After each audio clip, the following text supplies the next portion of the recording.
When Father Cristino Bouvette was chosen to be the National Liturgical Coordinator for the Pope's Canadian visit, he couldn't believe it. But he seemed the perfect choice. Cree-Métis on his father's side and Italian on his mother's. He says his ability to speak Italian, the language spoken in the Vatican, might have helped. He will ensure the locations of worship are ready for the Holy Father. This is something that I never, in my wildest dreams, could have imagined doing or being asked to do.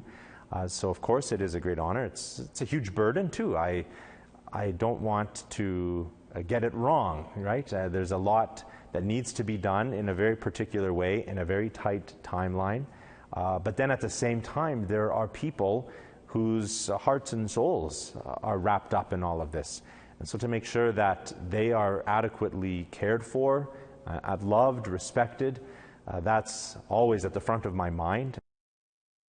There was some conflicting emotions when Father Cristino heard about the Truth and Reconciliation Call to Action number 58 in 2015, which called for the Pope to apologize for the harms caused by residential schools and to have it done in Canada.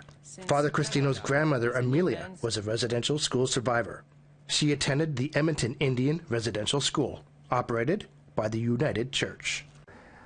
I was already a priest then, and it stirred up something in me. There was a sense of, on the one hand, some frustration at feeling that there were some who thought that that was necessary, but then some shame that maybe it was necessary, and generally just confusion about how I was to feel. And so I talked about it with Kokum and asked her perspective. How did she feel about this? Did she think that this was necessary?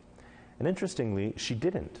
She had a different perspective. She felt, because of where she was at in her life and the path of reconciliation she herself had walked and experienced, she did not need to hear an apology from the Pope on Canadian soil.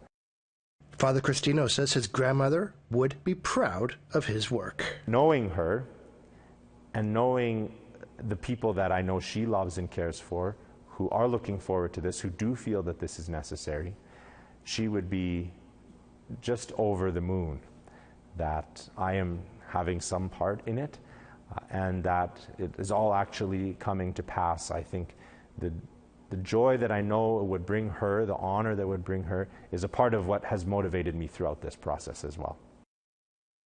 He says he has seen a wide range of feelings from parishioners who have spoken to him on the Pope's visit and apology.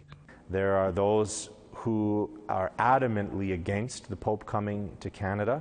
I think they probably see this as too much an opportunity for the Church to get off the hook, to seem like, okay, now we can sweep this under the rug because we brought the Pope here and he said he's sorry and now we have to move on. I respect the people who have that perspective. I don't agree with it because I know that that is not what we are trying to accomplish through this. But I do know that there are others who are so elated, especially among the elders who I know and serve in a previous parish community where I used to be stationed. I served the parish at APTN Nation, and to know what this means to them. Chris Stewart, APTN National News, Edmonton.